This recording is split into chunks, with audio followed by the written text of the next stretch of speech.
আজকে আসলে আমাদের একটি গুরুত্বপূর্ণ অভিযান এবং মোবাইল কোর্ট পরিচালনা করা হয়েছে।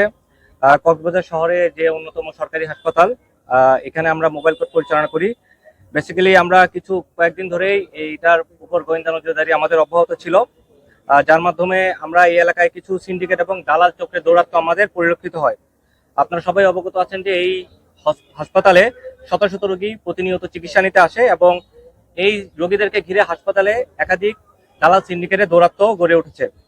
এমনকি রোগী ভর্তি, অপারেশন, টেস্ট এবং বিভিন্ন রকম সংকটময় মুহূর্তে এই সিন্ডিকেটটা এই দালাল চক্রের হাতে জিম্মি হয়ে পড়ে এবং কিছু ওষুধ সিন্ডিকেট ব্যবসায়ীরা হাসপাতালের সাথে যুক্ত হয়ে এই সুযোগ সুবিধাগুলো নিয়ে থাকে এবং দালালরা স্পেশালি হাসপাতালের বাইরে এবং হাসপাতালের ভেতরে বিভিন্ন জায়গায় অবস্থান করে বিভিন্ন রোগীদেরকে তাদের যে এই সময়টা আছে সেই সময়টার উপর ভিত্তি করে তারা তাদেরকে হয়রানিমূলক এবং তাদেরকে সেবা দেওয়ার নাম করে বিভিন্ন হাসপাতালে পাঠিয়ে দেয়। সরকারি হাসপাতালে কথা বলে আশেপাশে যে বেসরকারি হাসপাতালগুলো আছে সেখানে তারা তাদেরকে পাঠিয়ে দেয়। আজকে আমাদের এই বিজ্ঞ ম্যাজিস্ট্রেটের উপস্থিতিতে জেলা পুলিশের সহায়তায় আমরা র্যাব 15 একটি মোবাইল কোর্ট পরিচালনা করি এবং অভিযান পরিচালনা করি। এর সাথে আমাদের কক্সবাজার সদর হাসপাতালের যে আরএমও উনি আমাদের সাথে উপস্থিত ছিলেন।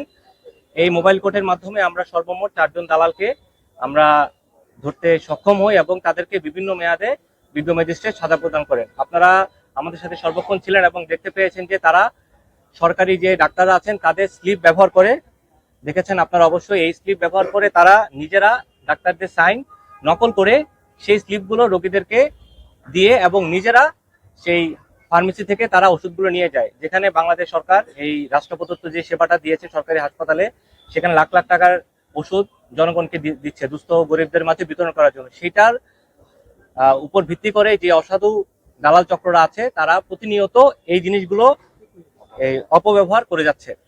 বান্ডেল থাকলে প্রতি সেনমানিতে টাকা বাঁচবে।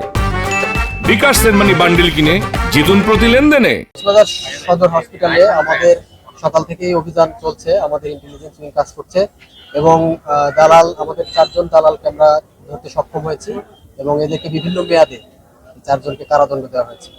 আমরা প্রতিনিয়তই চেষ্টা করছি এই ধরনের দালাল সিন্ডিকেটকে ধরার জন্য। এটার আমাদের একটা কমিটিও আছে এবং আমরা ওনাদের সাথে বেশ কয়েকদিন আগেও যোগাযোগ করছি যাতে একটা অভিযান চালানো হয়, কারণ আমাদের পক্ষে আসলে সক্ষমতা নেই যে এত মানুষকে মনিটরিং করার, কারণ আমাদের আনসার নেই এখন। তারপর হচ্ছে আমাদের ওয়ার্ড বয়, মায়া মাসি, এগুলোর সংকট, যে কারণে আমরা কোনোভাবেই রোগীর অ্যাটেন্ডেন্ট কন্ট্রোল করতে পারি না। দেখা গেছে একটা রোগীর সাথে 10টা মানুষ পর্যন্ত এসে বসে থাকে।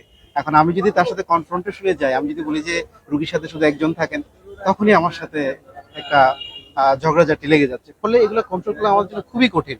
যদি গত বছর বা এর আগে যখন আনসার ছিল, পর্যাপ্ত সংখ্যক আমাদের জনবল ছিল, তখন এগুলো খুব ভালো মেনটেন করা যেত এবং তখনই কেবল আমরা পারবো এই সমস্ত দালাল চক্র বা যারা রোগীদেরকে অপব্যবহার করছে, রোগীদের অসহায়তার অপব্যবহার করছে, তাদেরকে অবশ্যই আমরা ধরতে পারতাম।